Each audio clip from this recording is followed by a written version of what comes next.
On September 2nd, 1994, in Huntsville, Arkansas, a woman is found beaten and strangled to death. Though she left plenty of suspects behind, her murder remains unsolved to this day. You're listening to the Mysterious Brews podcast, and tonight we bring you the case of Billie Jean Phillips.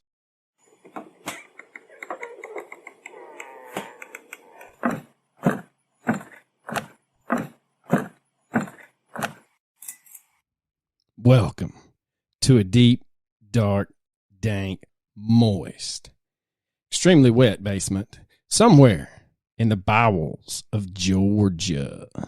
So we have had no less than probably a metric ton of rain since our last recording. Yeah, it's been pretty damp out. Yeah, it's a little sloshy. Yeah. My yard has decided that there will be no more water taken into the ground. It just lays on the top. Now, what's funny is when we get a lot of rain in a short period of time, my ditches overflow. The ditches are, relatively, shallow, but my yard has just thrown in the towel and said to hell with it. We'll just let it stand. Yeah, what's funny is down here in Georgia, the opening weekend of duck season, there was hardly any water to be seen, and it was scarce. So if you found a puddle, that's what you hunted. There was the first 2 weeks of the season, then they have what they call the split, and then this Saturday, just yesterday, season opened up again and will run through January. And let me tell you, there was no shortage of finding water yesterday. And I am going to gift young coach some very lovely, fresh duck breast with the fat still intact because that's how he likes it. Oh, I can't wait. It's going to be so good.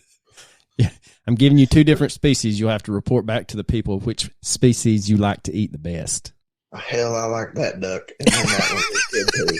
That's all I'm going to know. I'm not going to know the damn species of it. You just be like, the bigger ones tasted better, but them little skinny ones, man, they was good. We have a patron, Josie O'Kelly from Northwest Arkansas, longtime listener, brand new patron. Stated, I first started listening a year ago after a family trip to Panama City Beach, Redneck Riviera. We started on episode 1 and listened all the way to the most up-to-date episode. As a big murder mystery fan myself, I find y'all's accents more soothing to the ear than most of the ones I hear on other podcasts. Keep on keeping on, and let me know if y'all ever need any beer from the natural state. Well, Miss Josie Kelly, we are not one to turn down any beer from any state. So if you are willing, you need to. State? Arkansas. Oh, I knew that. Yeah. I thought, yeah. Yeah, I'm dumb. Yeah. Don't listen to me. No one listens to me anymore anyway. But you do need to message us again because we have a couple of flavors that only are found in the great state of Arkansas. So we can definitely use them. Chuck Ball has done a beer run eastbound and down for us before. Mr. Hartline is always quick to point out I guess I would just go ahead and say the greatest liquor store he frequents when I do get to visit him during duck season. So yeah, we will take Arkansas beer whenever you are willing to send it our way. Absolutely. Now there is anywhere, any place. We had another patron message from Richard Smothers. He loves the Missing 411 and wrote us a long post about all of the great cryptid / weird shit that goes on around the Missing 411 and Skinwalker Ranch. So we do appreciate all of our listeners reaching out to us. No new 5-star reviews, but that's quite all right. That's okay. We got plenty. That's right. Now, we did have another new patron, a Miss Carissa Baker, who joined at the $1 tier. And I forgot to say that Miss Josie O'Kelly joined at the $3 tier. So, Miss O'Kelly, we will be sending you your decals hopefully this week as our patrons get this early than the regular listeners. Please understand it was not our intention to delay it. I've just had some family health issues going on that kind of sidetracked, and then we are in the full swing of wrestling season, so coach's days are kind of limited. Oh, my Lord. No idea. No, I do, and that's the thing. You know, it's a great sport, but coaching it sucks. Well, we did a 2-day tournament in Chattanooga, so we had to leave school early, which is great. We got there at 4, didn't leave on Friday night till 11:30, and the 4 wrestlers we had left in the tournament were all eliminated by 10 a.m. on Saturday, so we drove all the way back out there. It is one of the hardest tournaments in the Southeast, so, I mean, I'm not going to. I will say when I saw, you know, you posted on social media back at it, and I will say when I realized what tournament y'all were in, I was like, ooh, they're going to find out who's the big boys. Well, we found out we weren't. That's all I know. Well, all right. So tonight, as you could gather from the opening, we are going to rehash, man. That's right. We're revisiting the case that has, well, right before Thanksgiving, we got a little traction, and we thought there was some new information out, or maybe a suspect had been arrested or questioned, but no, it was just, I think some people found our lovely podcast. Yeah, we got like some abnormally large amount of traffic about this case in like one day. And by abnormally large, it was like 4 posts about it. 4 separate people posted and asked questions. We did it. It's episode 16. This is episode 160 something. So it was a long time ago. And it's just weird that on the same day, random people started messaging us. So yeah, we reached out to some of our our long-time listeners in Northwest Arkansas and asked them if, hey, is there any traction on Billie Jean's case? And so a couple of them were like, not that I've heard, but let me make some phone calls. And so within about an hour, I messaged Coach back and was like, they say there's not anything going on, but we're definitely getting some the 411 drop. So, but anyway, you got us thinking about the case again, and we revisited our own podcast, and you revisited your notes on said podcast, and we realized for such a popular episode, we didn't do a great job at all. We did not. I messaged him and was like, because I was like, man, this week's going to be easy. I'll just pull up my notes. We'll just go back through them, you know. I messaged him the night we were going to record, and I was like, we going to have to kick this one back a couple of days, bro. I don't see like how a 3rd grader probably could have wrote the notes better than I had, so I had to go back in, edit them, polish them up a little bit, and then I found some new information, and so this is going to be totally different from episode 16. So this is not just a retelling of the same stuff. I will say that the biggest... Is it a reboot? It is a reboot. What is it, the director's cut? What is this? Yeah, we could say it's the director's cut, the basement cut. I like that. That's nice. Arkansas Democrat Gazette, and you can find their newspaper online at arkansasonline.com. And for $1, you can read every article they ever had. Just as little as $1, you can continue to read every article. But I will say they did a great job covering this back in 96, 97. They have kept up with it, and there was an update in 2003. But yes, the Arkansas Democrat Gazette was not afraid to ask the old hard questions. So let's get into it and get after it. On the morning of Saturday, September the 3rd, 1994, at 11:58 a.m., Madison County, Arkansas Sheriff's Office received a call about a, quote, unattended death.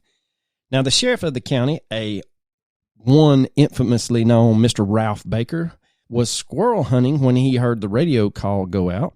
His office was radioed by him at 12:27 p.m. and asked that a Arkansas State Police criminal investigator, Doug Fogley's number, be relayed to him.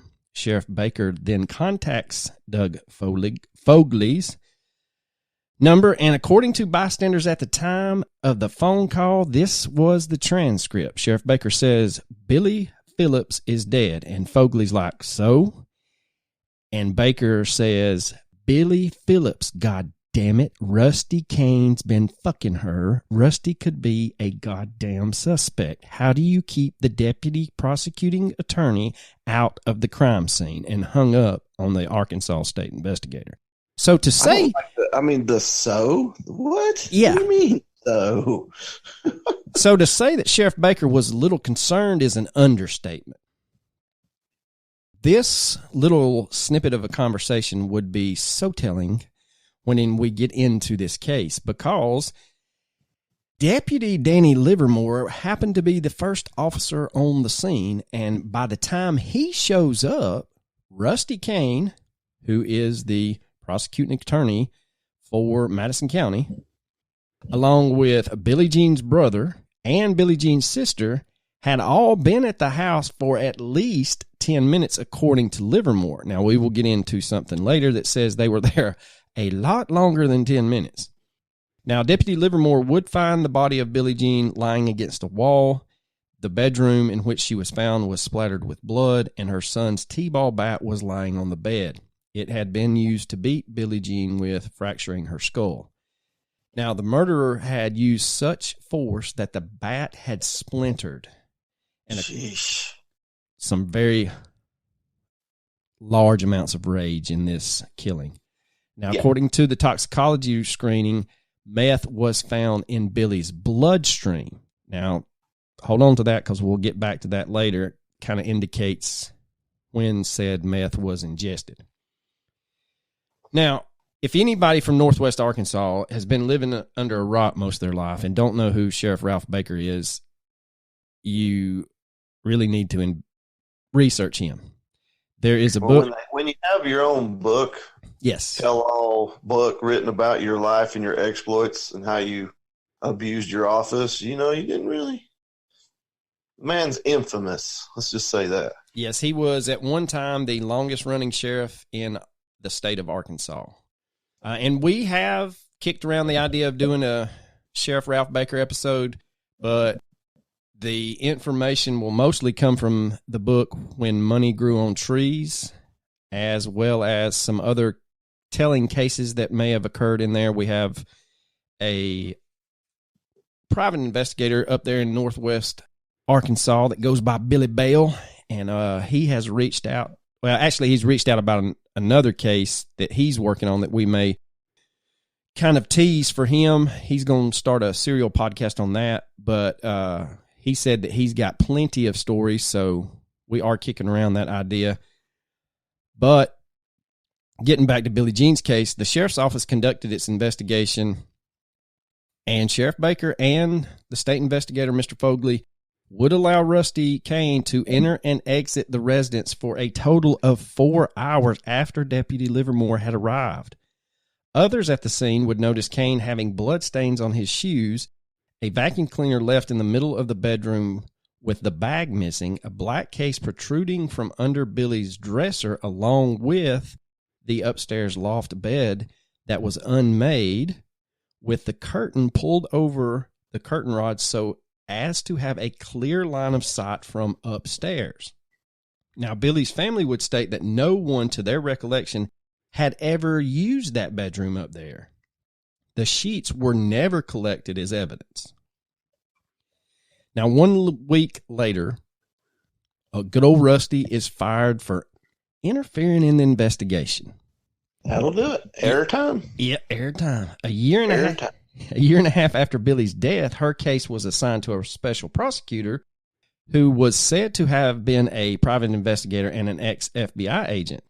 As of 2009, the Madison County Sheriff's Office has taken the case back over, and it is still unsolved. Now, like I said earlier, Sheriff Baker was Madison County's longest-running sheriff from 73 to 1998. Sheriff Baker never commented on the case of Billie Jean and blamed 2 independent investigators with keeping him in the dark about the details of the case. After 16 months of investigation, the 2 investigators, which were non-paid positions, resigned under alleged pressure from Sheriff Baker.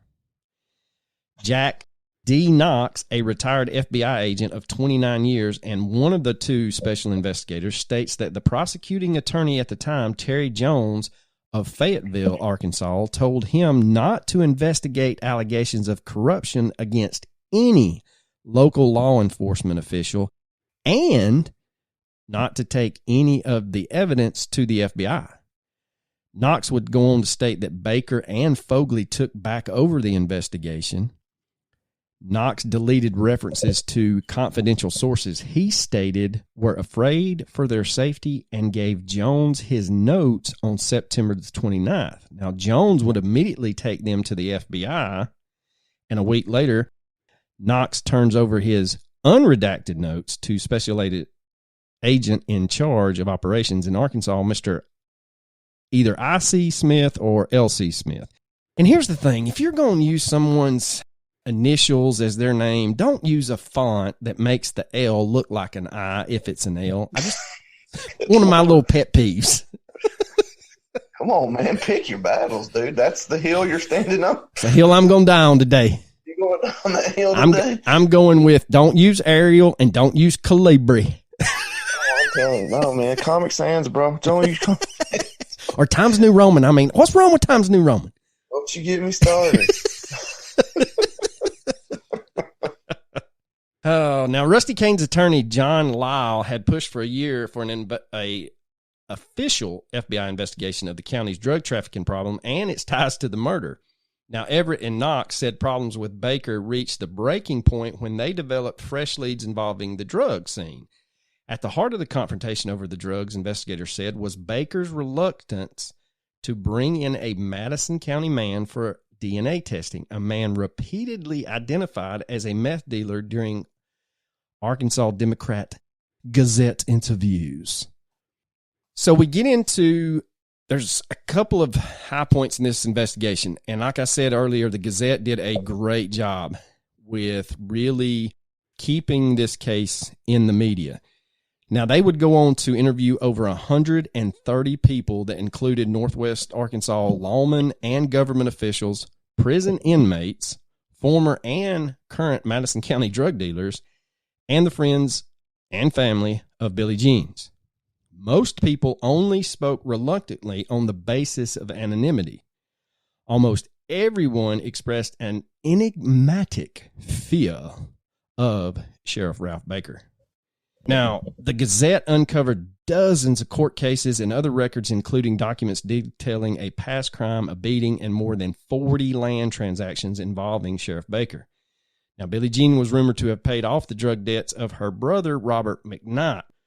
One man from whom McKnight bought his drugs from, a man named Steve Hathorne, beat Robert over a debt from drugs and building materials a year after Billie Jean's death. But Robert McKnight would tell investigators the incident had happened in the weeks before Billie Jean's death.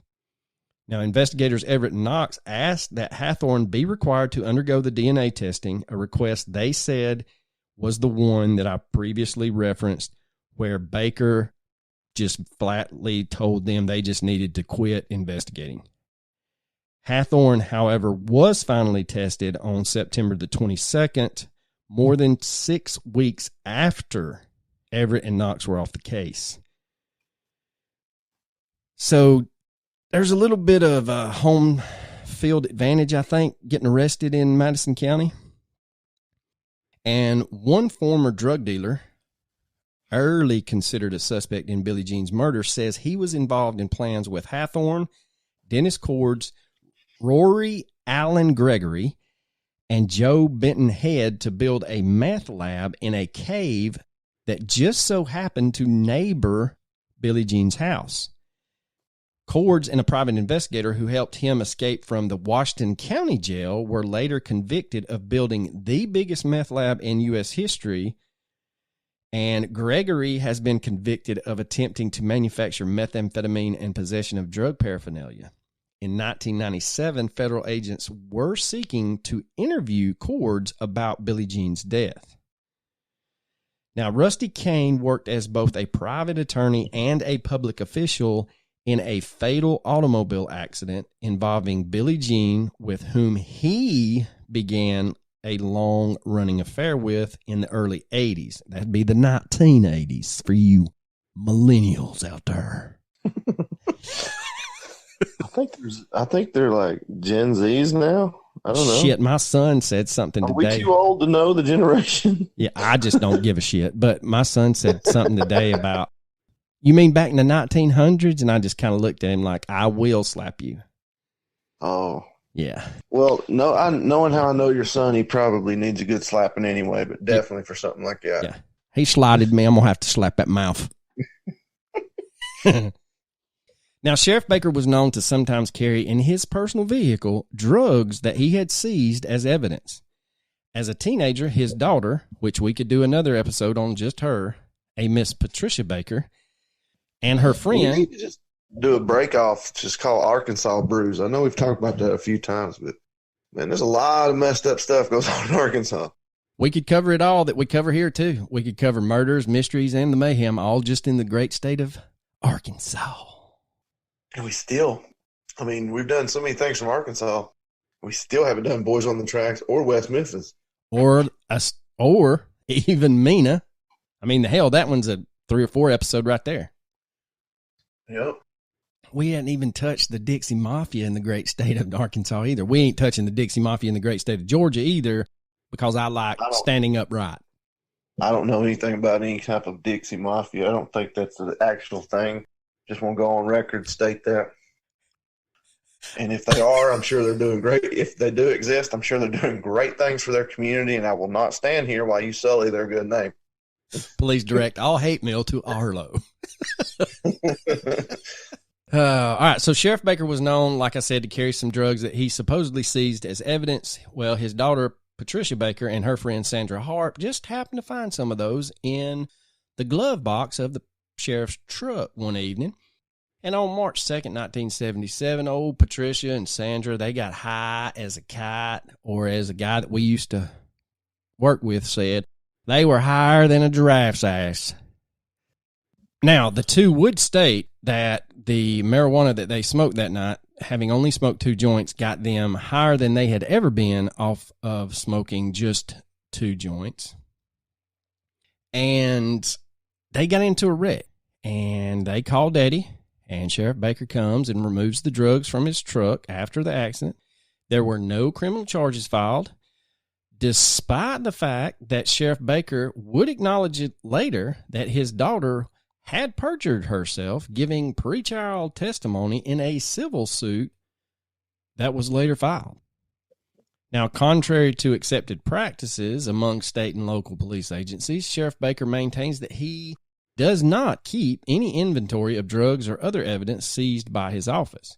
He also keeps no log of the drugs he destroys, along with the fact that he does not obtain court orders for the destruction of drugs, creating what other police officials say is the potential for theft. Sheriff Baker dismissed that concern during a 3-hour interview in June of 1997, stating, "It don't happen here, period." Now, Sheriff Baker and his wife, sometimes in partnership with other family members, have bought and traded for at least 2,300 acres in Madison, Washington, and Franklin counties. They have paid out about $484,000, including one $200,000 purchase. In that time, Baker has only taken out one mortgage for $8,000. Basically, he's paid cash for everything except that $8,000 mortgage. And you may be asking yourself, Self, what's a sheriff making in parts? Well, Sheriff Baker, who is not only the sheriff, but he's also the local tax collector, made a whopping $31,000 a year while all this was going on. And he declines to talk about his land holdings and dealings when it is brought up by the press.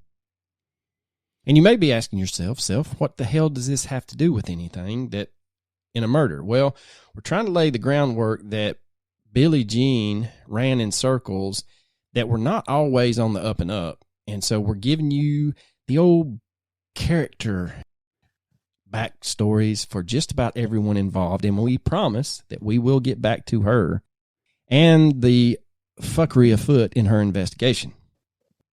Now, like I said, after the 3-hour interview with the Arkansas Democrat Gazette with Sheriff Baker, they come across, I think, his tax records stating that he only owns 1,450 acres. So they wanted to clear up the muddy water. Well, good old Sheriff Baker declined their calls and declined to ever speak to them again.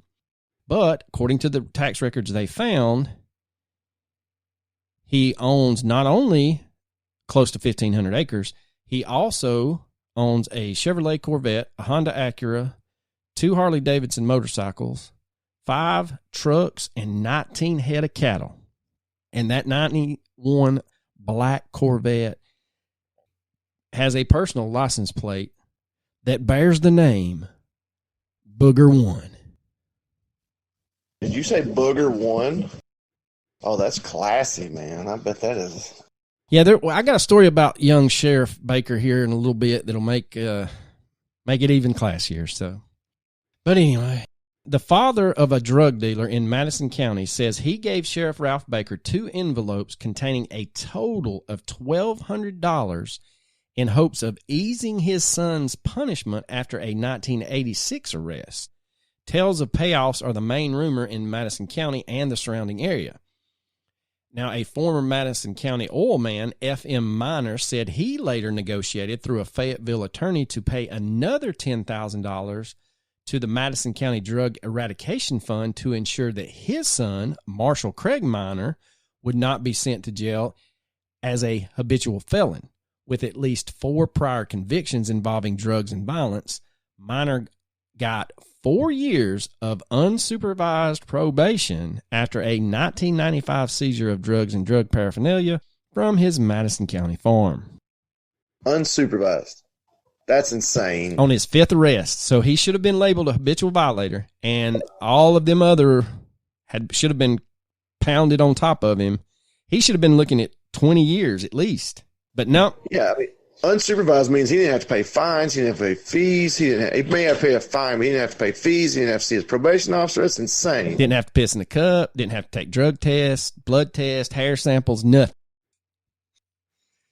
All right, so between 1993 and August of 1997, Baker and 3 of his deputies had withdrawn $24,950 from the Drug Eradication Fund for undocumented expenses. Oh, yeah. There are a lot of those. Yeah. I mean, a lot of undocumented expenses, man. You just never really ran a business before, And I mean, 97 gas was at an all-time high. Yeah, I remember that. I was just now beginning to drive, and I remember filling my tank up. It took like a whole $7. That adds up over time. It does. I mean, it could add up to $23,000. Or I'm sorry, almost $25,000. Easily. Now, Madison County Clerk Wes Fowler said as far as he knew, the money went only for the payment of confidential informants. Now, drug dealers who acknowledged being paid by either Baker's agency or the FDA for help with Madison County drug busts say they never received any payment higher than $100.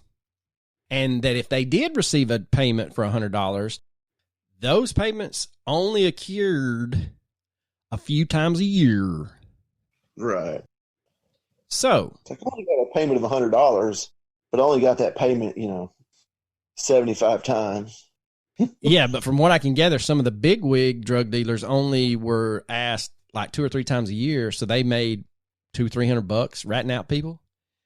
So, but Anyway, yeah, it ain't worth it. I mean, I don't know. That's the risk rewards you got to factor into it. You're going to rat people out and risk, bodily injury, maybe worse, for $200 a year. I agree. I mean, you can eliminate the competition, I guess, but still.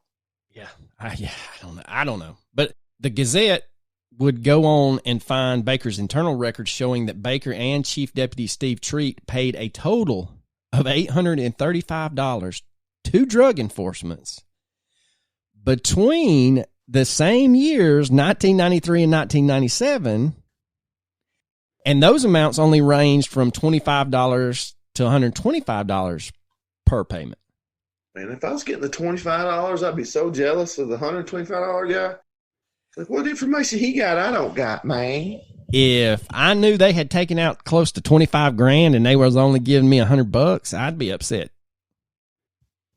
But from Sheriff Baker's reputation, you probably kept your damn mouth shut. Yeah, true that. It's crazy, man. It's crazy. Now, no other deputies were listed on copies of receipts provided by Baker in response to an Arkansas Freedom of Information Act request. The state last audited the drug fund in 1996. An itemization in the auditor's working papers shows $4,511.93 was paid to confidential informants between July 14th of 1995 and October the 23rd of 1996. Baker's receipts for the same period only shows that he paid out $260. So how does that work? I mean, can you just shyster the... I mean, you're looking at basically $420-ish, $4,200 was paid out, but you only have receipts for $260. Well, I mean, who's the oversight? Who's looking into the books is what I'm questioning. And then if Sheriff Baker really had that much power, then, you know, you can do whatever the hell you want. And it's clear that he could. And it's clear that he did. Now we get into a lady known as, or not known as, but a lady named Sandra Harp. Now, her... We're going to get harder, right? Eventually, yeah, we will. We're trying to lay the backstory of how crazy Madison County is, and now all of these people are in Billie Jean's circles. She knows every one of these I have actors. no doubt. Now, Sandra Harp and Baker's daughter basically moved freely throughout the sheriff's office and the jail. In an interview in the summer of 1997, Sandra said that Sheriff Baker asked her not to talk about the drugs her and his daughter, Patricia, used from his truck before their 1977 automobile accident. During a lawsuit filed by Sheriff Baker and his daughter against the driver of the other vehicle, a man named Rodney Nelson, Sandra Harp would testify that the sheriff's glove compartment contained marijuana, pills, and white powder that she believed to be cocaine in bags marked property of Madison County. Although Baker's daughter denied it, Sandra said the two girls and another lady named Judy Magaud, who just happened to be Sandra's sister, had smoked 2 joints and got, quote, higher than I usually got off just pot. I mean, just smoking a couple of joints, end quote. Now, in his testimony, Sheriff Baker acknowledged that his daughter had lied during the deposition when she denied ever smoking marijuana. What he didn't realize was that his daughter had said that she smoked marijuana from his glove box that said evidence of Madison County on it.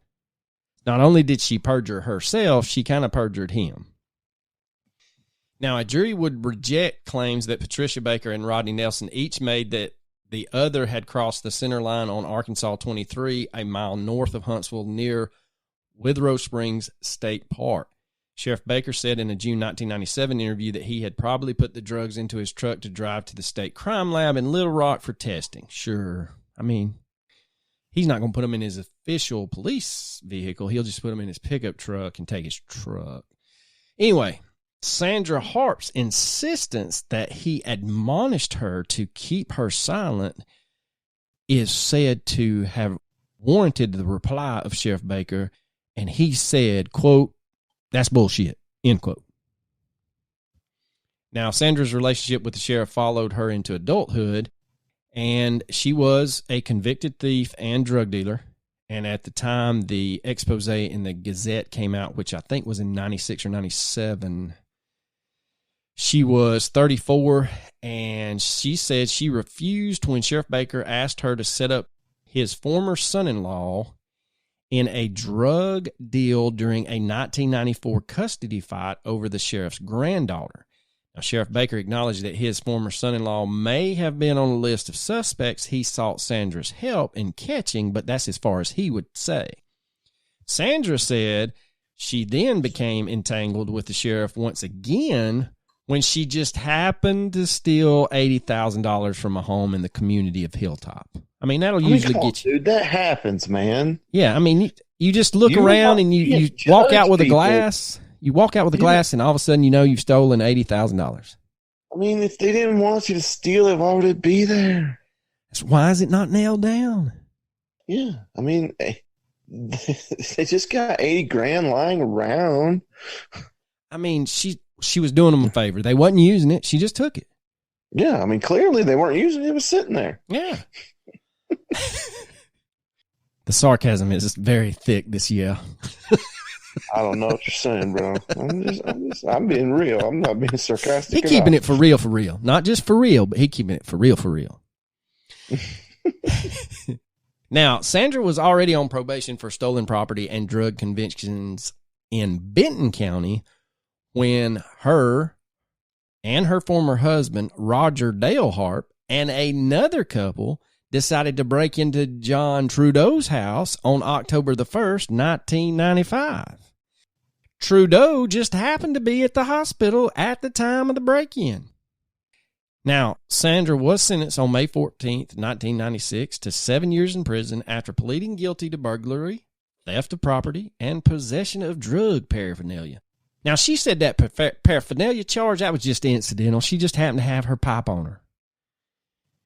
The evidence was discovered when deputies picked her up for the burglary. It just hadn't be here. Like, man, it's like... I mean, y'all can't hit me with that. I carry that son bitch around with me everywhere. Yeah, I'll keep that thing on me. Oh, yeah.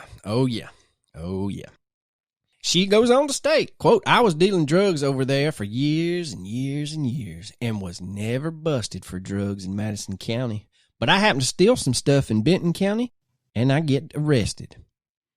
Well, no shit. Anyway, she was interviewed by the Gazette at the Arkansas's Department of Corrections Tucker unit about a month before she was released on parole. Now, a young Huntsville man whose criminal record includes multiple convictions for stealing shares Sandra Harp's perception of how things worked. He said he doesn't worry about the criminal consequences of a crystal meth or crank arrest. Now, his habit cost him $4,800 to $6,000 a week. He usually makes that money back on the sale of said crystal meth and is constantly worried about being killed by either his supplier or some of his customers, but never worried about being arrested in Sheriff Baker's County. He said that he once asked Sheriff Baker to sell him drugs from the evidence closet. Instead of obliging, Sheriff said, how about you become an informant, and gave him $50?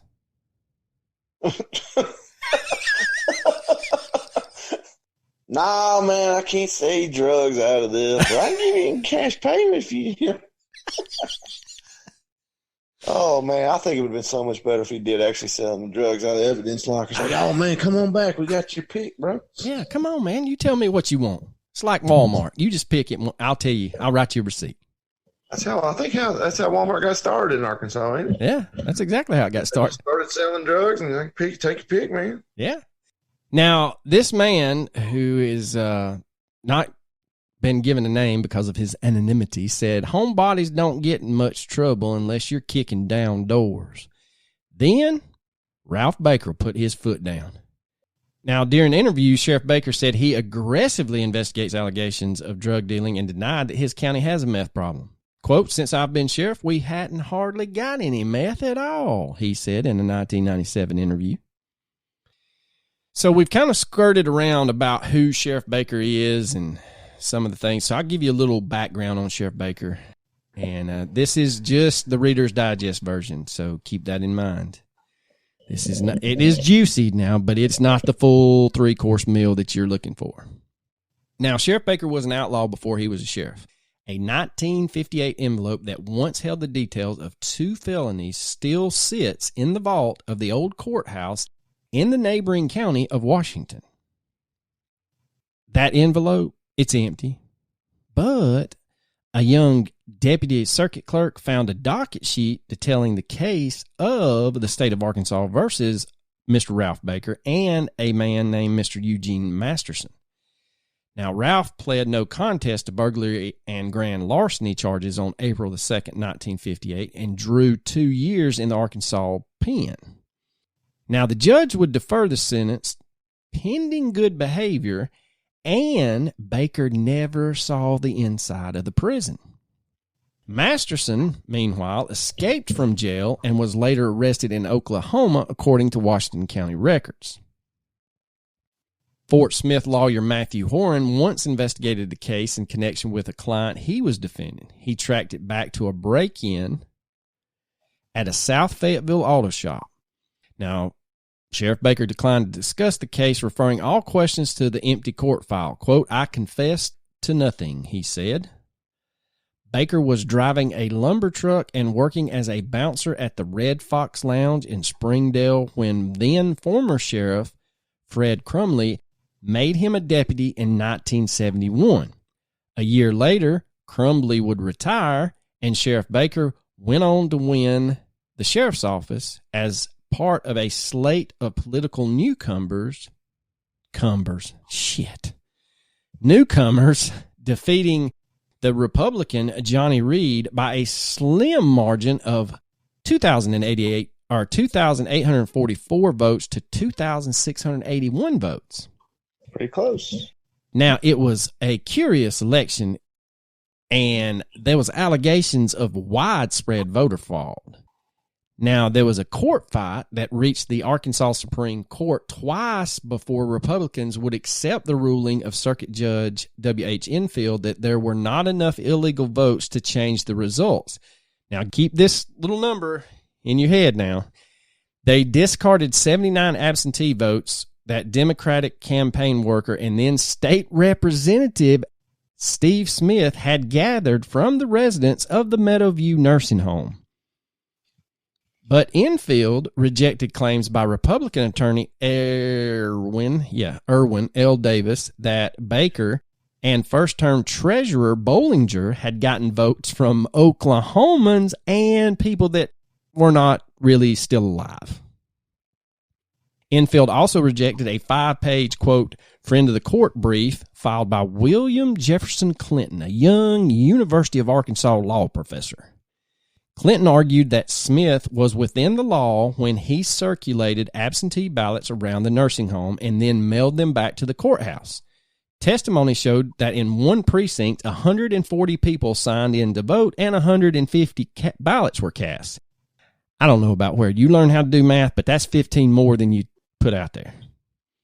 As the votes were being counted, Republican poll watcher Dorothy Hoskins swore in an affidavit that a Huntsville man conducted a $1-a-chance gun raffle and a drunk watered in and filled out a ballot. I'm not making this shit up, y'all. It's really real. You definitely are. It's not true. I'm not making this shit There's no way. Oh my! It's like us telling stories about shit that went on at the school that we worked at, and everybody's like, "There's no way that happened." Yeah, no, it really did. It really did. He's a real guy, and he really did all those things. Now, another poll watcher, Davis, signed an affidavit saying that Baker spent most of the election day on the porch outside the Hilburn precinct. There, Davis said, one man arrived drunk, signed his ballot, and handed it to the Democratic judge to fill it out. In all, Enfield tossed out 150 votes, and Democrats admitted to 19, quote, defective ballots. Enfield, now retired in Benton County, Arkansas, said the election challenge was significant, quote, only from the fact that Bill Clinton ended up as governor and as president. That's after the fact. At the time, it didn't seem all that much of a case to me, end quote. But Enfield did say the trial helped illustrate that Madison County is, quote, a different world, end quote. He said the most memorable testimony came from a man who said that Bollinger, who still serves as of 2003 as the county treasurer, personally delivered forms to voters allowing Bollinger to then take their ballots back to the courthouse. So not only could he bring ballots to them, he was allowed to take said ballots back to the courthouse so that they could be filed correctly.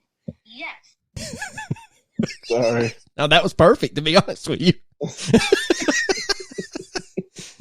All right, so Yes. going back to Ralph Baker, he has also been sued twice. On June 13th, 1987, him and a former Huntsville police chief, Ed Sharp, arrested a 19-year-old, and this is where we caught flack in the first episode, and I apologize, but that's the way it still to this day is written, but I changed it. This 19-year-old man, I have now changed. It was a mentally slow man who, on allegations, was said to have stolen 2 baseball cards during the annual Hog Fest on the square. The man in question is Joey Bingham, and he began kicking the patrol car before the 2 officers forced him into the car, drove him back to the sheriff's office, and Sheriff Baker testified in a subsequent civil lawsuit that, yes, he did handcuff Mr. Bingham to a prisoner's retaining ring in the lobby, but that was all that he did. Bingham's attorneys alleged that Baker and his deputy Sharp began beating and kicking the shit out of him, and his attorney stated that not only was the man mentally slow, he also had a speech impediment and functioned about where an 11-year-old would function. According to Bingham's attorneys, the incident lasted 26 minutes. Bingham was protesting that the baseball cards were his. Once that is found out, Sharp tore up the citation he had written and then called Bingham's parents to come pick him up. When they did, they discovered that he has had the hell beat out of him, and they drive him to the emergency room at St. Mary's Hospital in Rogers.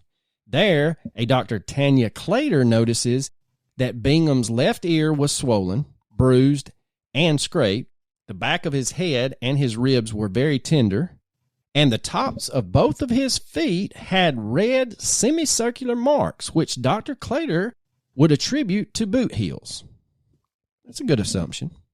Now, Baker and Sharp adamantly denied the beating, and Baker told jurors he was unaware that Bingham was mentally slow. Quote, "I realized that Joey Bingham had a speech problem at the time. That's all I realized, and that he was a very small man."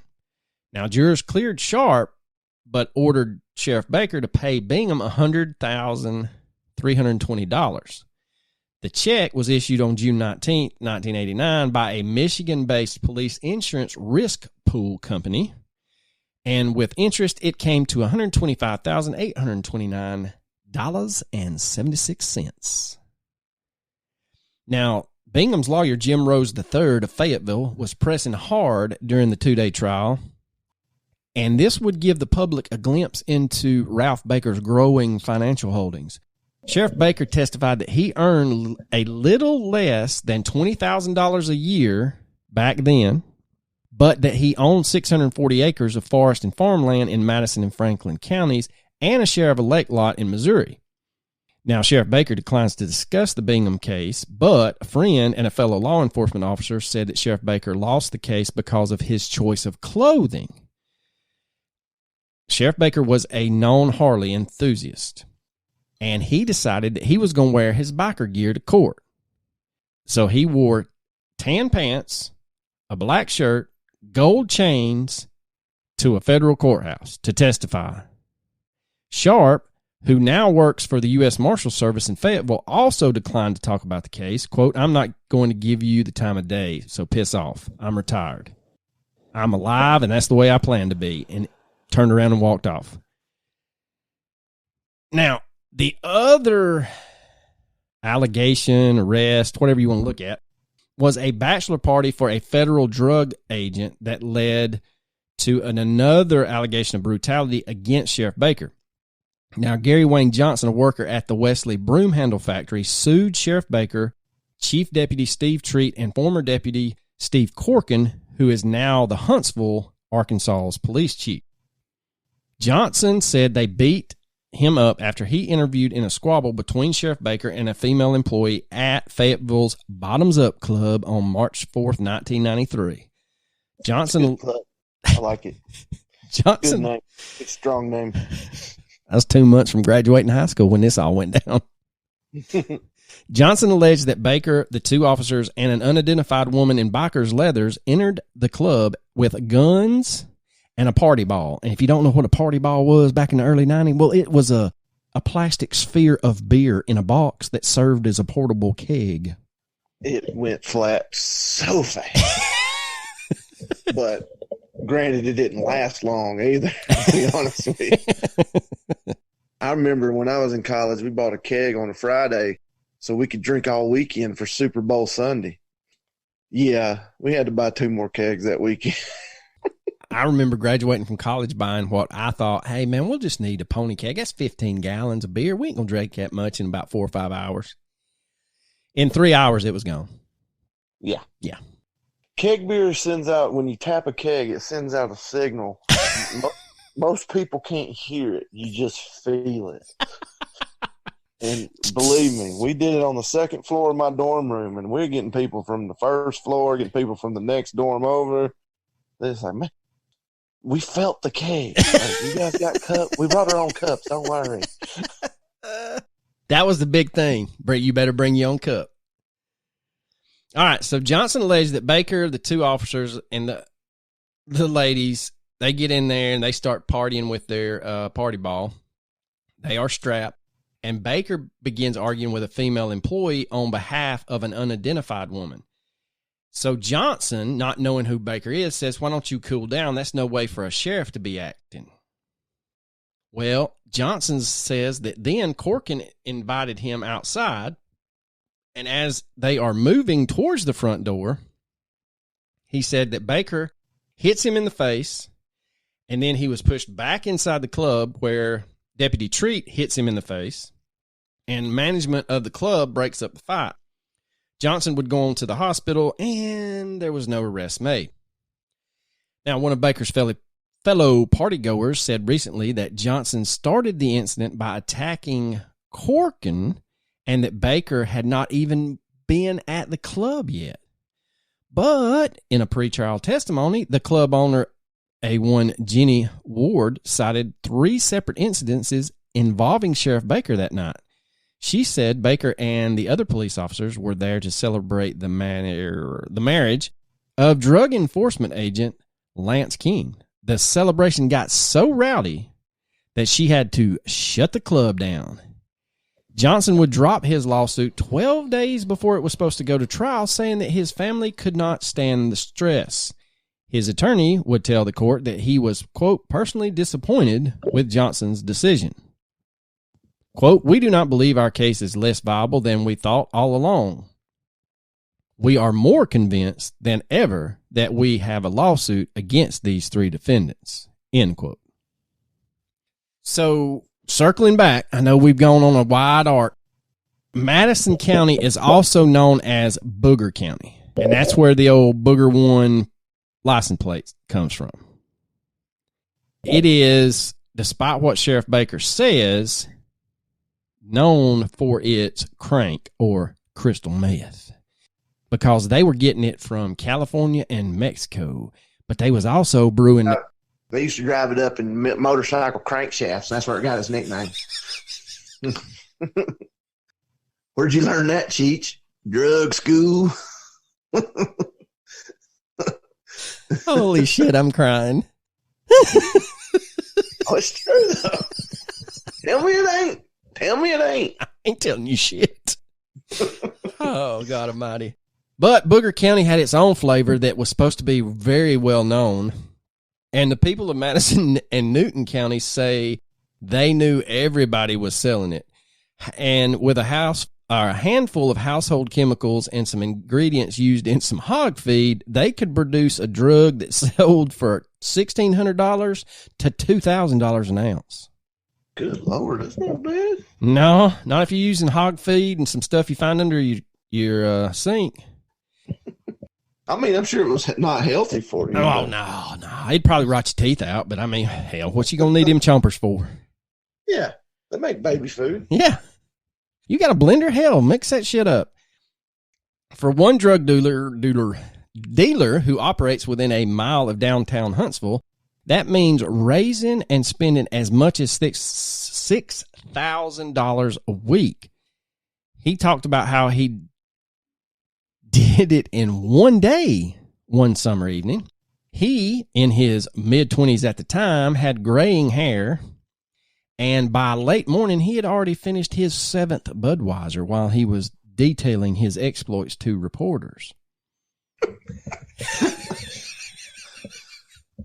Could you imagine a reporter sitting in this old boy's trailer and it being 10:30, 11 o'clock in the morning? He's over there.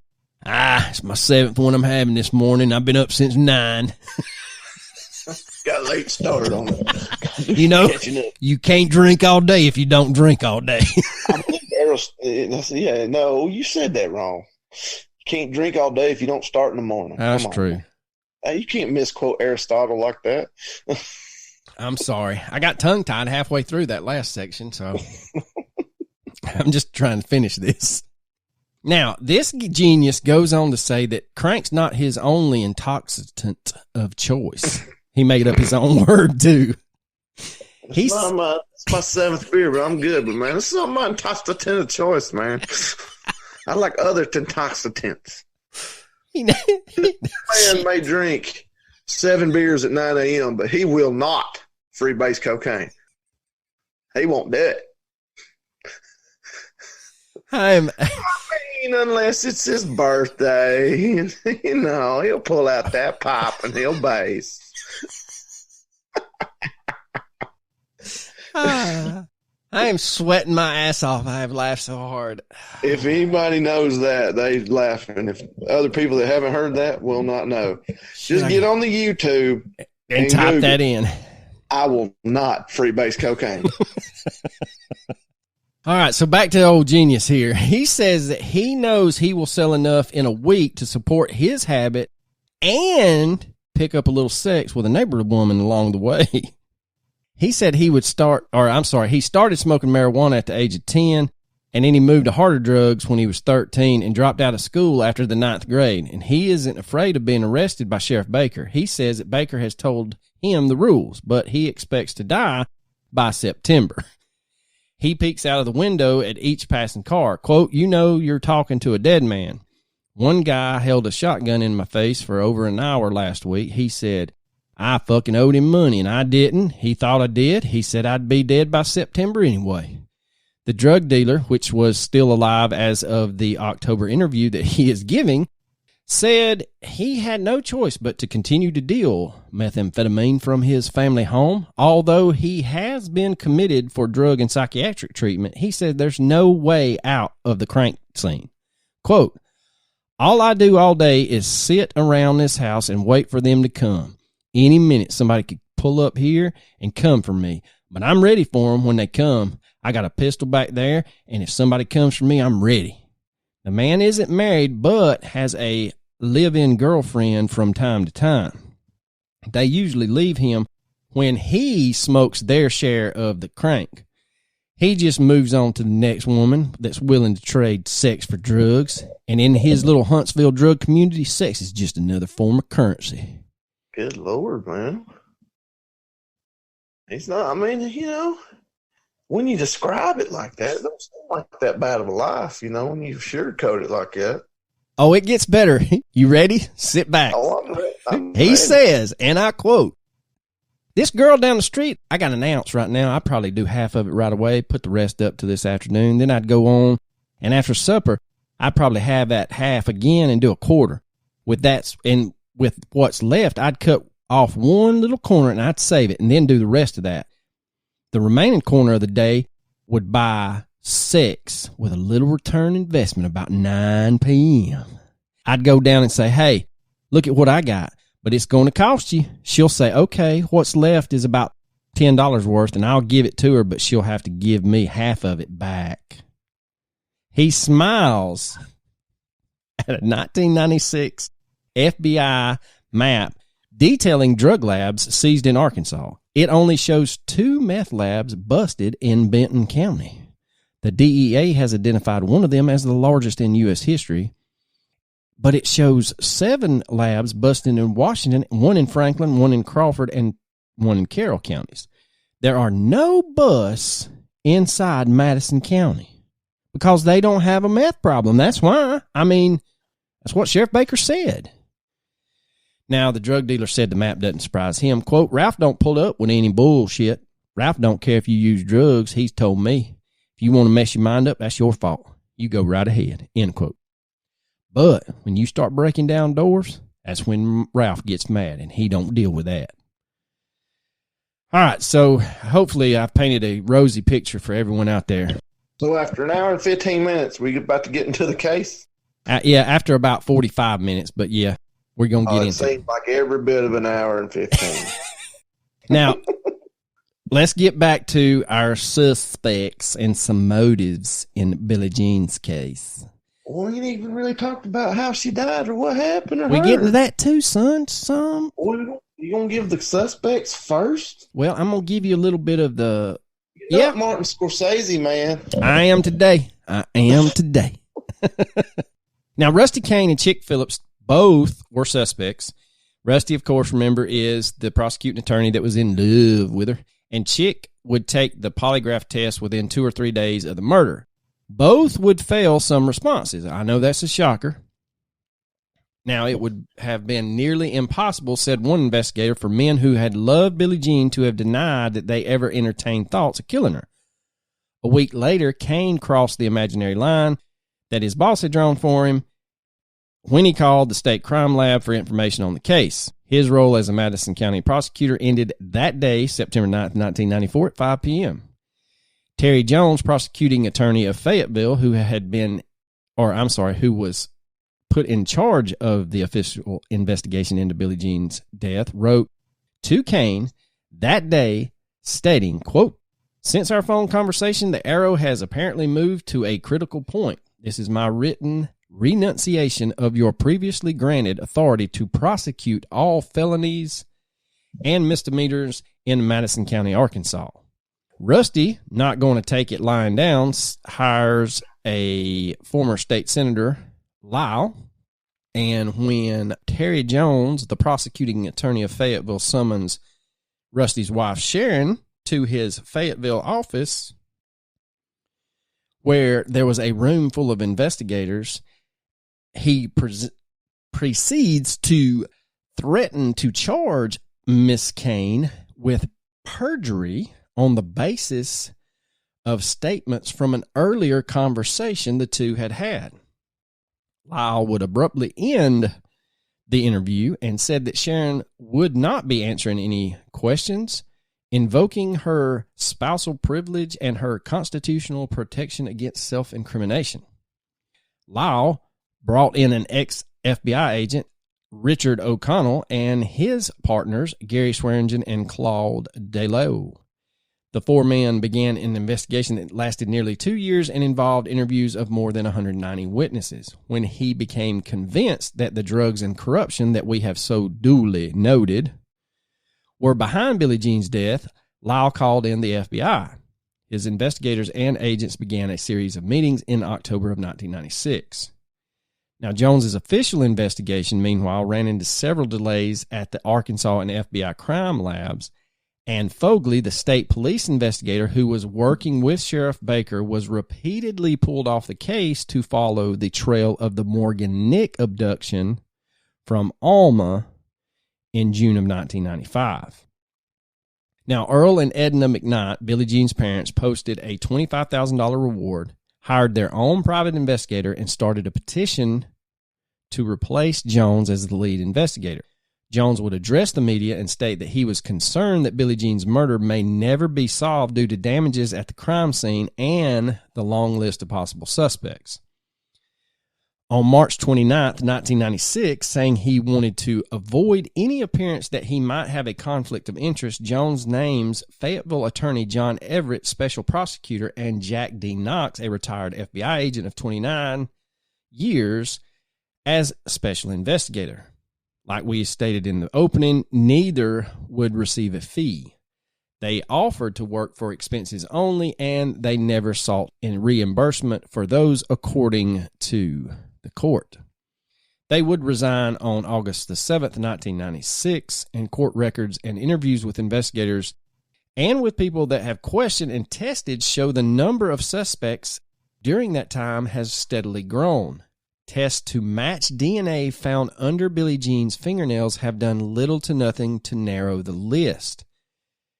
There are enough motives to fill a detective novel, according to the Gazette.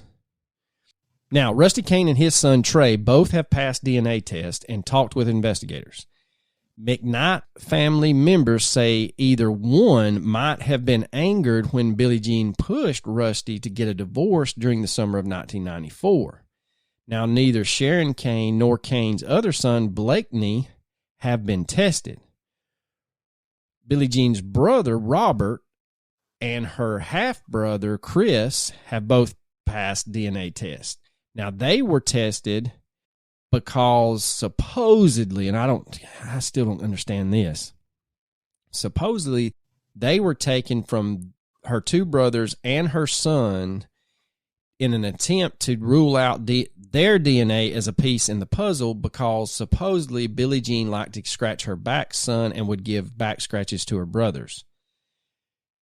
Now, Jones and Sheriff Baker have refused to comment on the outcome of the boys' test.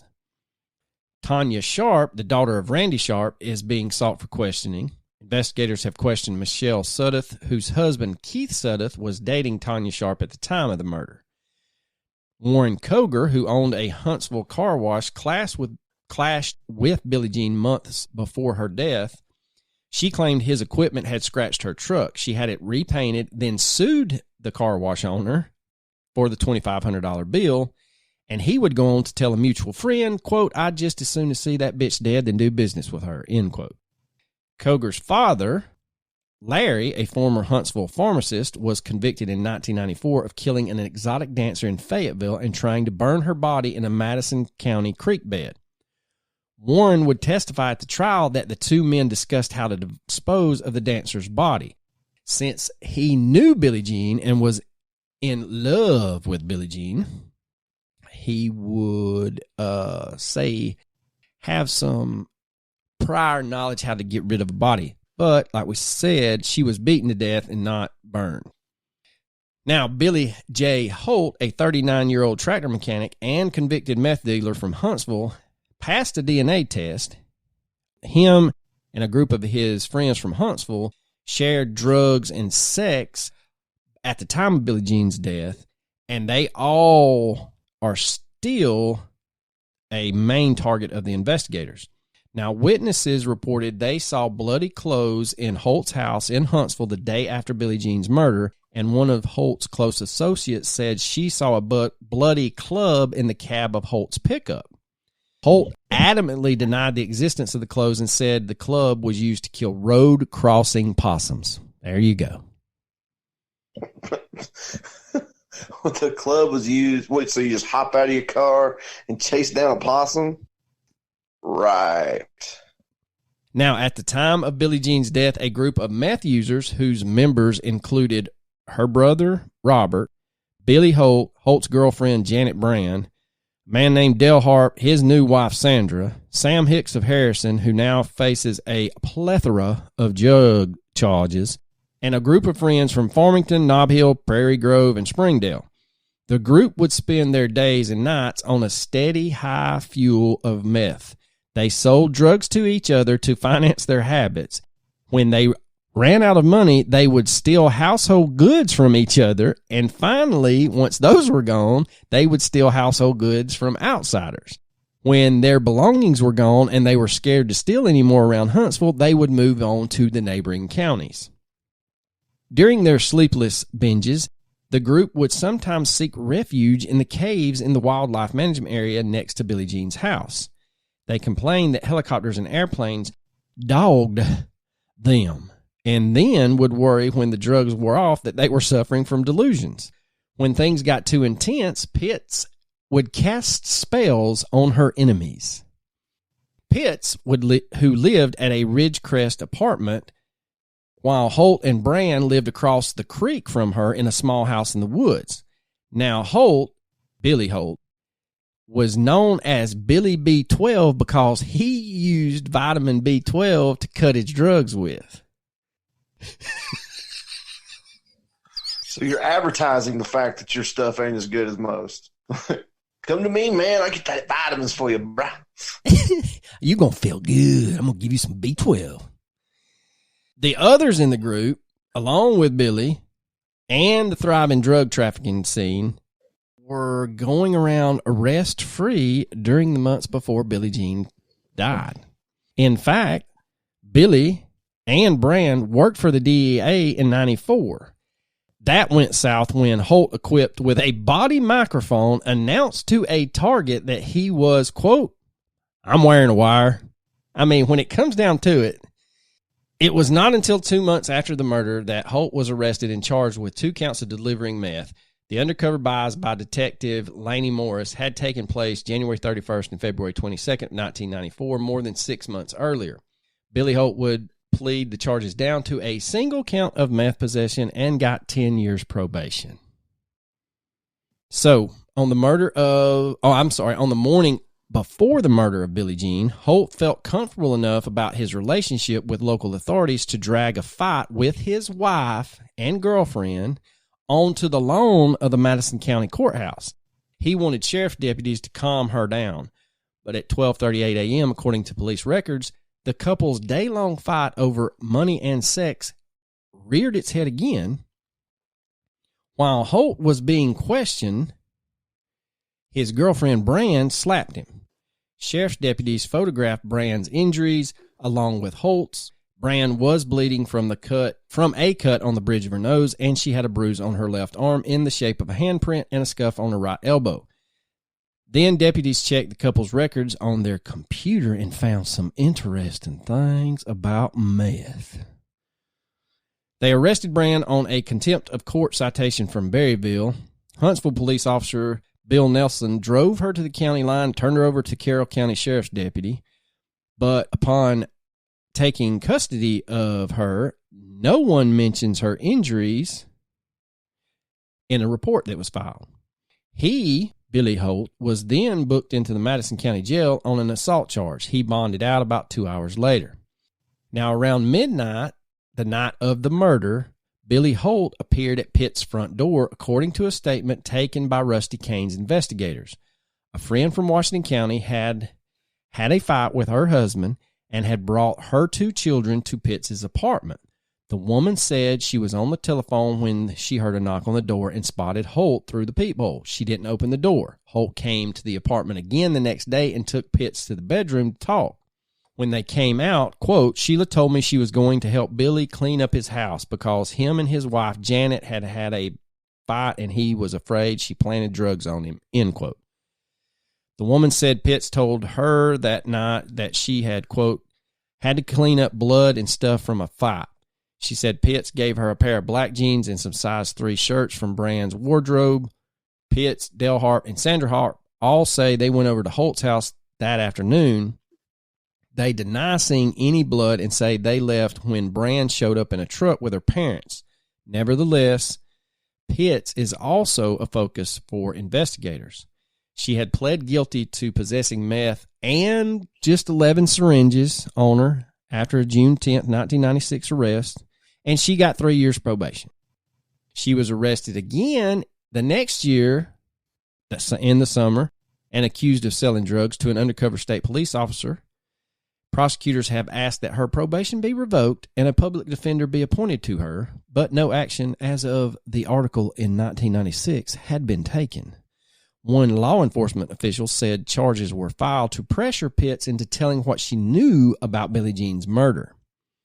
Pitts has told her story only in fragments, and her ramblings have been mixed with fear. After her first meeting with an investigator, she said she returned to her Fayetteville home to find a dozen small baseball bats tied with a nylon cord and lying in her driveway. Quote, It spooked me. I saw those baseball bats in the driveway, and it was dark. My roommate and I went upstairs to close the apartment door and shut the lights off, end quote. Now, that may seem crazy, but what investigators are wanting her to do is to go under hypnosis to discuss a dream that she has. She says, and I quote, I dreamt that the morning after Billie Jean was murdered, I went over there. They couldn't see me. I was invisible. Billie Jean's family was taking things out of the house. Then Billie Jean appeared wearing a flowing white nightgown. Billie comes up beside me. I was just glad no one could see us. Billie and I were just talking. My poor mom, my poor dad. Then, Pitt says, one of the suspects appeared at the house below. He was taking something he had given her, and she was just going crazy. Get him out of here. Get him out of here. She starts going in a spin and rises up in the sky, and then she goes up. She's telling me, you got to do something about this. And then I woke up. I mean, sounds legit. It's totally legit. It's got to be. Yeah. I mean, crazy. Now, another side story here that gets a little crazy is the fact that there was this woman who drove a school bus in Madison County in the small communities of Alabama and Forum. And her two sons, her name's Norma Jean Walden, her two sons, Danny and Gary Walden, were friends with Billie Jean and her brother Robert. Her sons grew up outside the circle of the Huntsville drug scene. Danny and Gary were their names, and Danny was a welder, and later in his 30s, he fell into the drug scene. However, Gary hated drugs and didn't even smoke a cigarette. His vice was that he got into drinking, and he drank. So, he didn't even touch drugs. He didn't even do cigarettes. But by his God, son bitch drank a lot. oh, he drank a lot. I can't wait for you to hear this one. So, Yvette Murphy, his ex-wife, said that her experimentation with drugs nearly broke up their marriage. But Gary had 6 DWIs. Did you say 6? 6. Shoot, buddy. His drinking had gotten so bad, one family member said that he once pulled into a left turn lane in Siloam Springs and passed out before the light changed. That can happen. His favorite pastime, according to his friends and family, was to get loaded up on beer and drive his Ford pickup truck along the dusty back roads of Madison County. And his favorite spot was the web of creek beds and 2-track roads near Billie Jean's house. After a state trooper found him drunk sitting behind the wheel of his truck, one attorney advised Gary that he would have been better off not being found with the keys. So Gary took to tossing his keys anytime he got drunk. That's a solid plan. It's Yep. like the guy that was tried to say he wasn't drinking and driving. He's only drinking when he was at stop signs. I mean, he's got a great defense. I mean, you get a good enough lawyer. So Robert McKnight, Billie Jean's brother, said that he would tow Gary's truck home with his tractor on the nights that Gary couldn't find his keys. Now, this habit may have contributed to Gary's death. Now, Gary had joined his brother Danny's welding business in the months after Billie Jean's murder. Sometime the brothers would swap trucks. They had closed the business for a brief period of time due to their disagreements over Danny's drug use. Gary would confide in his stepmother in late February 1995 he was increasingly troubled by the 7-month-old murder case in Alabama. Quote, I know some stuff about Billie Jean's murder that I'll have to carry to my grave. Norma Jean Walden remembers him saying, if something happens to me, I want to be buried in Marshall Cemetery. 3 weeks later, he was. According to records and statements on March 18th, 1995, after an all-day fishing trip and drinking spree, Gary ended up with some friends at the Anglers Inn, which was a lively bar and restaurant on the Benton County back roads near Beaver Lake. Gary had been kicked out of his house that weekend by his girlfriend, Teresa Keeney, who had dumped his clothes at Happy Perry's front door in Clifty. Now, Teresa and Gary were building a house together at the time. Teresa said later the dispute was just temporary and childish. Back at the Anglers Inn, Gary would pinch a waitress on the buttocks. And no, that's frowned upon. Yeah. He's going to get hashtag me too. Yep, he is. He's going to get canceled. But The ensuing argument between Gary and the waitress was scarcely noticed by the crowded bar on that Saturday night. Around 10:30, Piney Point volunteer firefighter named Doug Trossel loaded Gary and another couple into his own truck and drove them back to the desolate woods around Arkansas 127 near Lookout in Benton County. Trossel dropped Gary off at his truck, which was parked in the woods off the dirt road. Gary stopped by the truck to relieve himself and told Trossel he was going to take a nap. Trossel thinks Gary climbed into the driver's side of the truck and leaned over to go to sleep. Trossel goes on and spends an hour at a nearby home of a man named Vernon Metcalf, who was a friend of his and had also been at the Angler's Inn that evening. After spending that hour there, Trossel heads back to his own house. When he passes Gary's truck at 11:30, a fire was burning from the base of the front wheels to the back of the cab. Trossel says he ran over to the driver's side door. The window was closed, but the handle was cool to the touch. Trossel opens the door, looks inside, and then closes it again. Bullets began exploding inside the cab. Quote, he was gone from the waist up, so I just shut the door. I tried to call for help on the CB, but the ammo began exploding inside the truck, and I couldn't hear anything. He goes back to Metcalf's house, which it took him nearly 30 minutes, he says, to reach Benton County 911 because he kept getting a busy signal or was being put on hold. Investigators found Gary lying on his side and locked into what they call a boxer stance. Now, Gary stood 6 foot 1 inch tall and weighed 185 pounds. When his body was pulled from the truck, the remains weighed 112 pounds and he only measured 47 inches. So when he says that he was gone from the waist down, he was literally gone from the waist down. Gary's blood alcohol level was 0.33, which is more than 3 times the legal limit. Investigators only identified him through dental records.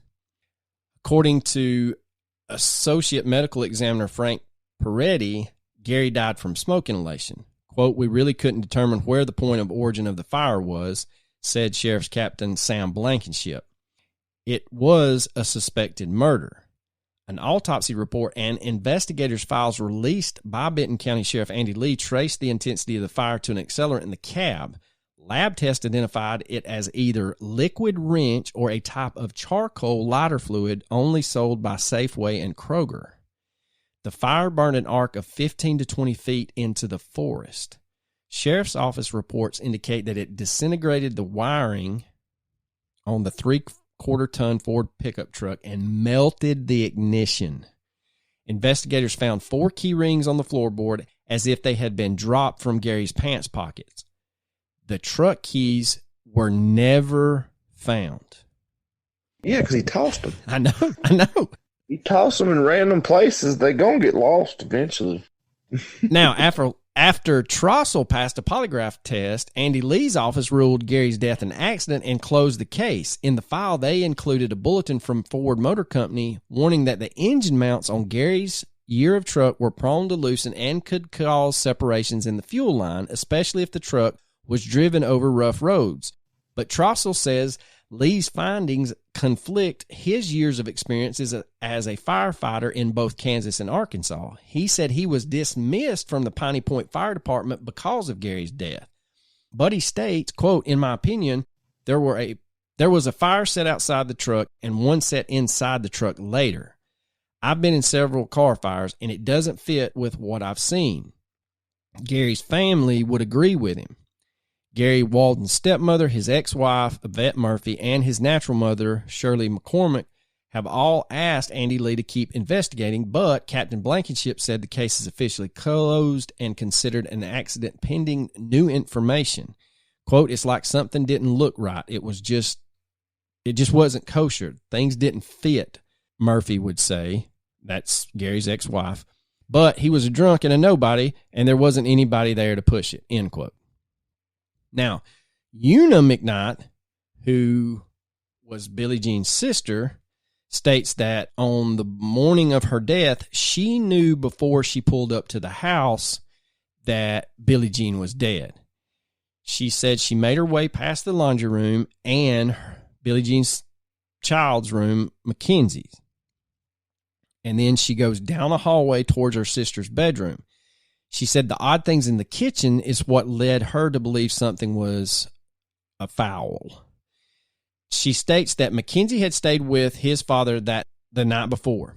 That morning, his father had brought him back to Billie Jean's house to pick up the four-wheeler, and Mackenzie runs inside and said that he found his mother's body sprawled against the wall in her ground floor bedroom. Confused by what he's seen or what he sees, he runs out of the house and tells his father, Mommy has fallen painting. Now, Chick Phillips went inside to check on his son's story, then panicked, loaded his son Mackenzie into his truck, and drove away, first to a salvage yard north of Billie Jean's property, then back to the home of Earl and Edna McKnight, then to his own house when the McKnights were not home. Finally, he reached the McKnights by telephone at the Ozark shop. Only then did he report the death to the Madison County Sheriff's Office. The McKnights called their younger daughter, Una, who I said had drove out to Billie's house. She was surprised that the police were not already there. Impulsively, she headed for the master bedroom, but like I said, what caught her attention was the kitchen was in disarray, and that's something that Billie Jean kept, quote, according to Luna, neat as a pin. On the counter were 2 candy wrappers and a birthday card. Now, she says that her sister Billie Jean loved Hershey Kisses with almonds, but the candy wrappers were not Hershey Kisses wrappers. The card was from Rusty Kane, but it was a 2-year-old birthday card. She states, quote, I find the real odd that it was laying out. She just didn't lie things out like that, Una said. She put it in a junk drawer or put it somewhere in the chest. In Billie's bedroom, Una found a horrible, horrible bloody scene. Blood had been splashed up to within 2 feet of the ceiling on the walls adjacent to the bed. 2 large pools of blood stained the sheets. A T-ball bat, broken into 2 pieces, lay on the floor nearby. On the bedspread, twisted at the foot of the bed, lay a piece of her sister's right middle finger. Billie Jean's body was against the far wall, face up beneath the air conditioner, her head resting against a smudged black dresser. Her scalp had been split open and her hair was matted. Good Lord. Not a nice scene. No, it's brutal. Brutal. A lamp with a stained glass shade lay across her legs. Her arms were badly battered and bruised. Her white T-shirt was pulled up over her breast and her stomach was bruised. Her white panties were stained red. Una, a nurse, checked to be sure her sister was dead. Billie Jean's body was stiff with rigor mortis, she would state. Later, she would realize that Billie Jean couldn't have been surprised in her sleep because Billie Jean slept in T-shirt and panties, but she always took off her jewelry. When Una found her, Billie Jean was still wearing a gold necklace, a wedding ring that once belonged to Rusty Kane's grandmother, another gold and silver ring, and an ankle bracelet. Her watch lay on the floor with the band broken, and a beret that she had had in her hair was shattered, embedded in her skull. Furthermore, the autopsy showed that Billie Jean had 0.54 grams of meth in her blood, but it hadn't worked its way through her system, indicating that she had just recently taken it as if she was expecting some company and then passed before the drugs could make its way through her system. Or perhaps they did the drugs together. Correct. Which would, if you're intent on murdering the woman, it'd be a waste of drugs. Or maybe that's how you gain her confidence or something. Now, they said that a clock was pulled from the bedroom wall that read 3:35. And so that's the time they thought she had initially been killed. But investigators believe that the clock was a red herring to throw them off and more likely a misleading piece of evidence. Or maybe it was set to that time as a message. I didn't think about that. That is a good one. Maybe that was a message to, I don't know who. I'm not smart enough to have a good answer for that, but maybe it was. You never know. Maybe they set the clock to that. You're right. They may have. Now, investigators stated that across the room, a radio still played the strains of soft rock from one of Billie Jean's favorite stations, but it wasn't playing at the normal volume, according to her sister, Una. Quote, she always had her music on, and I hated it, Una stated. She always cranked her music up a little too high, but this was very low, and it was still on, end quote. Now, her brother Robert was the next to arrive, and Una tried to warn him that he might not want to go in. He did, and in doing so, he entered the house just before Rusty Kane called from his law office. Now, get a load of this. According to Una, Kane seemed confused at first, and Una would state, us girls kind of sound alike on the phone. I wish I could remember what he said, but it was kind of like he didn't know it was me. I don't know if he thought it was Billie Jean or not, but he was really testing the waters. Quote, you've got to be kidding, Kane said when Una told him that Billie Jean was dead.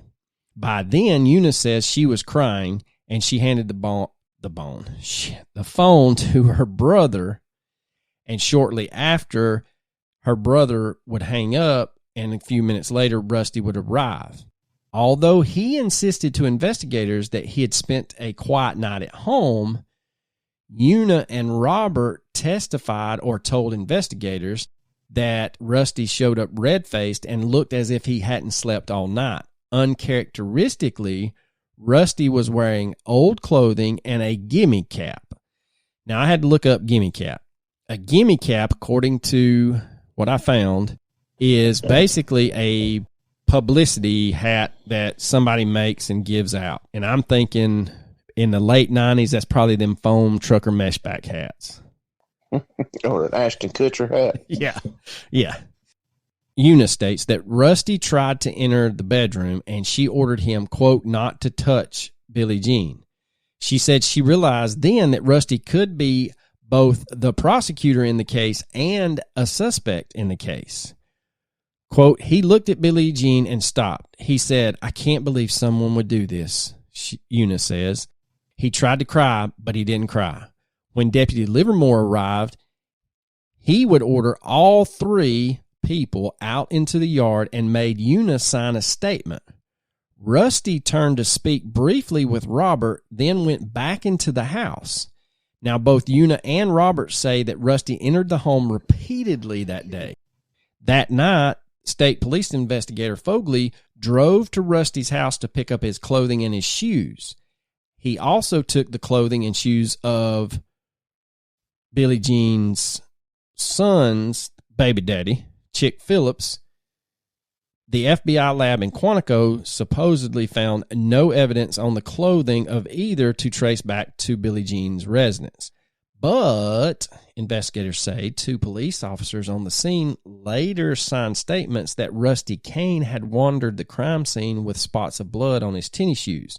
So if Fogley goes and picks up his clothing later the same evening that he's been walking around, that gives him plenty of time to clean them up.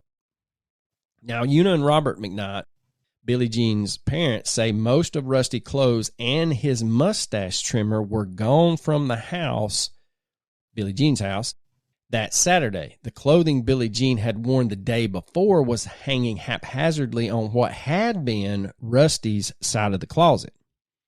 So who would have killed Billie Jean? Many people had reason to, which we got to tread lightly because it got us in trouble before. Right. Now, Baker, Fogley, and Everett, the former special prosecutor, have all declined to discuss all elements of the criminal investigation with the Arkansas Democrat-Gazette. But a videotape of the crime scene shows a vacuum cleaner in the middle of the bedroom floor away from its usual storage place. It also shows a black rectangular case with a silver label and a silver seam protruding from beneath the antique dresser in one corner of the bedroom. Investigators say the black case was never reported to Everett, which was the former special prosecutor. No one in Billie Jean's family remembers seeing such a case before or after the murder. The vacuum cleaner bag was not taken by police. Robert McKnight says it was missing when he took the vacuum cleaner home weeks later. Now, investigators took no note of the unmade upstairs bed, which the family says Billie Jean had not used since she had built the addition. The crime scene videotape shows that the bed covers were pulled to the end of the bed and the pillows were in disarray. The family did not return to empty the house until Billie Jean's bedroom had been recarpeted and repainted weeks later.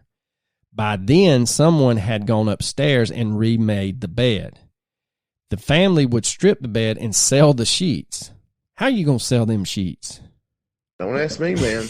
What would be the significance of the bed being unmade, though? Are they trying to say that somebody was staying there, or she had a sleepover or something? They had someone was there, and after the murder, I guess was so cold and calculated, they went up there and laid down. Kind of like the one in Japan we covered. Yeah. Guy stayed for like almost a whole day. Yeah, I mean, it's crazy. Nearly a year after the murder, state crime lab technicians refigured the time of Billie Jean's death to be between 11 p.m. and midnight and offered differing explanations for the source of hair found on her hands. Having first been told it was red-dyed facial or pubic hair, investigators picked up one Madison County man and forced him to give hair and blood samples for DNA testing. Then the lab rechecked the hair and learned that it came from Billie Jean's own head, which is a little disconcerting. The only certainty based on the pattern of blood was that the first blow struck Phillips while she was in the bed or on the bed. She lifted her hands to protect her head and lost the piece of her middle finger as the beating continued. Good Lord, so he knocked a finger off with a baseball bat. Yes. OFT, oft. 100% oft. Golly, you're swinging that thing hard. Well, I mean, you're trying to kill her anyway. But I'm just saying, that's some violence. When you break a bat and break a finger oft. There's a lot of rage in that. So she took the brunt of the beating on her right side, leading investigators to believe the assailant was left-handed. Her T-shirt, torn in back and pulled up over her breast, indicates she was jerked across the room, overturning the lamp. When the beating failed to silence her, investigators believe the killer choked her to stop the noises she was making. Investigators also believe the killer or killers faked signs of a break-in due to a screen on the window to her child's Mackenzie's bedroom being pried off and discarded in the yard. However, the dust on the windowsill was undisturbed, and a piece from a child's puzzle lay on the sill where it had been before the murder. Now, a half-moon-shaped slit had been cut in a screen covering the double French doors to the living room, but those doors, secured by deadbolts, appeared to be undisturbed. Also undisturbed was $301 in cash in Billie Jean's wallet. So like you have stated numerous times, Coach, if you're going to murder somebody, why not rob them? It doesn't make any sense. You killed somebody. You're going to prison for the rest of your life. They're not going to harp over $300. Take the time to get the money. And if you are trying to say that it was a break-in, why the hell are you going to leave cash laying around? I don't know. Don't ask me. I didn't murder her. Because if you had, she would be $301 less. If I ever do murder somebody, that our listeners are going to be like, well, did they rob them? Like, yeah, they did. Well, Coach is a suspect. And then all of our listeners will come to your rescue if they say the man was still found with his wallet in his jeans with $500 in cash and 2 gold bars in his pocket. And they're going to be like, nope, Coach didn't do it. Couldn't be me. Couldn't possibly be me. Not happening. Now, the lawyer and investigators hired by Rusty Kane believed that the person or persons who beat and strangled Billie Jean left sometime after midnight and returned in the early hours of the morning to stage the break-in and pulled the clock from the wall. Now, according to this news article, they went as far as to check satellite photos taken early of the morning of the death, and that those photos showed no evidence of a vehicle in the area. Thelma Smith, who runs chicken houses just up the road behind Billie Jean's house, is convinced someone was there. She lives close enough to the property to see the glow of Billie Jean's lights through the woods when Billie Jean was coming and going. It's just a short distance up a grassy, rutted path from Billie Jean's house past Smith's chicken houses to the homes of Billie Jean's parents and her brother Robert. Smith had gone to tend the chickens between 5 and 6 a.m., and she said she heard a vehicle engine pulling hard up the hill. She was puzzled when she didn't see its headlights reflecting off the wall of the chicken house. It was cool, and the curtains were rolled up tight so you could see out, she said, but I never saw the headlights. She thinks that whoever chugged through the woods that morning knew the trail well enough to drive it in the dark. I don't care who you are, how well you know a trail. You can't drive it in the dark with no lights on. That's just impossible. Now, one investigator would compare the case to the movie Clue. And if you've never seen the movie Clue, you need to, just for the sheer comedic value.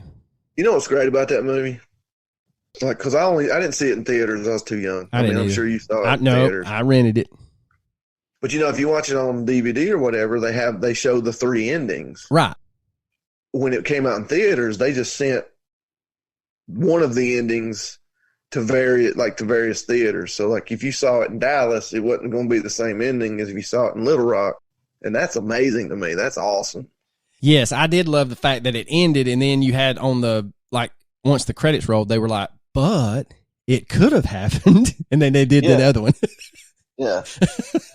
That's what the investigator brings up. It says in the end, in the movie Clue, all of the suspects played a part in the crime, but there is no humor in the reality for Earl McKnight. Neither his reward offer nor his own investigator, former state police officer Quimby Johnson, has produced any valuable leads, and Earl McKnight is now battling a heart problem and makes regular trips to the Veterans Hospital in Fayetteville. Quote, probably won't live long enough to find out who killed her, he said. Now, I decided that the exploits of Billie Jean are well documented in our previous episode. And in that previous episode, we did make the poor judgment of saying that she ran in, she had, how did we put it? I'm not saying it because we're going to get in trouble again. Well, no, I'm not trying to get in trouble. trouble. I'm trying to correct the wrong. We said that we said with the manner in which she led her life left no shortage of suspects. And that's not necessarily true. The circles she ran in left no shortage of suspects. Now, it is well documented in our first episode that she did like the extracurricular party drugs, as well as she liked a good tussle in the sheets. I mean, who the hell don't, though? I mean, honestly, we were no place to, though we weren't judging, we were in no place to seem like we were judging. Correct.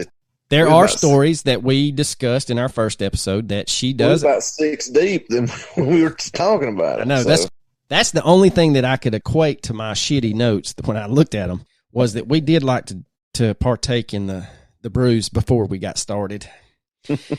But it is well documented in various articles that she did answer the phone one night in the middle of sexual intercourse, and a man was asking to come over and ride that train, and she said, honey, that stallion has already left the station, and hung up the phone and enjoyed the rest of that evening. So if you're willing to answer the phone in the middle of it, is it really A, that good, or B, are you such both men in that situation should have been offended. Or are you such a cold-hearted person that you wanted to make sure that the other person knew that you were still having sex without them, and you found someone else? So, yes, suspect list goes from her ex-husband, her son Mackenzie's father, and Rusty Kane is the leading one. But the thing is with Rusty, they're not so sure that Rusty... Well, I take that back. There's 2 camps out there. One says that Rusty's wife had finally had enough of Billie Jean flaunting it in her face, and that she killed her, and Rusty kind of cleaned it up or staged it to where it didn't look like a woman did the murder.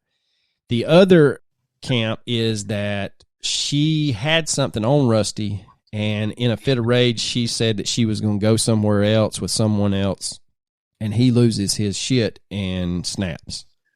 If you read the book, When Money Grew on Trees, at the end of it, the author gives his explanation as to what happened, and he kind of alludes to the fact that maybe Sheriff Baker knew the killer or that Sheriff Baker looked the other way because Billie Jean started talking about things that she didn't need to talk about.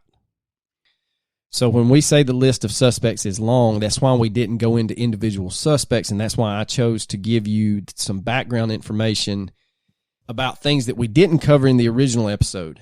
I did find the fact that the one guy who was a drunk stated to his stepmother that he knew some things that would get him killed that he would have to take to the grave about Billie Jean's murder, and then mysteriously 3 weeks later, he is in a single car fire that it was so hot that it melted the ignition and burnt the man in half. Good Lord. That's intense right there, man. Yes, sir. Yes, sir. So, yes, this is a totally different episode from the one that we originally recorded. We wanted to give more background information, I guess, in the scene at the time, the comings and goings of the drug scene. We are not saying by any means that Billie Jean was a drug dealer. We do know for a fact that she did partake in certain drugs of choice back then, and that she was a informant for Sheriff Baker. You can listen to our first episode. We do cite some of the more fanciful tales of men in her life, but by no means are we victim blaming, saying that she deserved this. No woman deserves this. So that is the Billie Jean Phillips part D. If you've not listened to our previous Billie Jean episode and you have somehow stumbled through this one, we suggest you go back and listen to that one, and that is episode 16. So I'll get into recommendations, and I have a recommendation for you, and that recommendation is, and this is out of me being, I guess, ill and petty, but if you have ailing parents, have the uncomfortable conversation with them that you need to be put on their HIPAA sheets, and do the hard conversation about getting a medical power of attorney in all medical decisions if they are unable to make decisions for them. I also would like to state that since it is close to the holidays, please, I know family can drive you batshit crazy around the holidays. Please enjoy the time you have with them, because you don't know when that next holiday will occur and they're not there. That is my recommendation. And yes, it's a little selfish, and it comes from a place that I'm still pissed about, and that's why this episode is late, but that is my recommendation. Sir, do you have something fanciful? That article you sent me about 10 of the best Bigfoot sightings, that was a good one. Yeah, that was a good one, but I'm going to recommend the Instagram page, We Bigfoot Believers. Yes, that is a good one. Yeah, I've been sending you a ton of stuff from them. Just videos I've never seen before. I hadn't either. I didn't know there was 2 Provo videos. I didn't either. Yeah, there's some very good, very, very good stuff on that Instagram page. So some of it you're like, no, that's crap. But, that's what you're going to get it. If you don't believe, you're going to think every single one of them's crap. But if you do believe, even you, true believer, go, okay, that was bullshit. Yeah, and I think that's the thing, and that's what one of our patrons had expressed, and that's what I was trying to convey, was that he, and that's Mr. Richard Smothers, he's the same as we are. He kind of approaches everything with a healthy dose of skepticism. He did call us out on the Missing 411 Kids episode. He said not to be condescending, but someone born in 1959 would be 63 now, not in their 70s or 80s. And so my reply was that you're not good at math, and I had taught math all day long, so you would have to forgive us. I'm just saying. Who the hell knows anymore? I was trying to do math in my head on the fly and still talking. That's fine. But anyway. But no, Mr. Richard Smothers, we do appreciate the criticism, even though you did give us a glowing review in your Patreon thing about our Missing 411 episodes. But I agree with you. Any of this stuff like the Bigfoot, the Dulce base, any of the cryptids we discuss, missing 411 stuff, Skinwalker Ranch, you have to have a healthy dose of skepticism. And then when it just like short circuits your mind, you've got to be willing to say, I don't know what the hell else it could have been. Yeah, exactly. So reminds me that, when people's like, I don't have time for people that don't believe in conspiracy theories. Or that comedian that says, you don't believe in just one? Yeah, that's who I'm talking about. He's saying all conspiracy theories, but you don't believe in any? Like, you think the government's just batting 1,000? he said, government is put in charge of all of its people. I'm in charge of one son, and I lie to that son of a bitch all the time. Yes. Yes, I do. I can attest to that. Hell, I used to lie to my kids, teaching them, no. I would never. No. But anyway. All right, Coach, you got anything else? Brother, you know I don't. Deuces.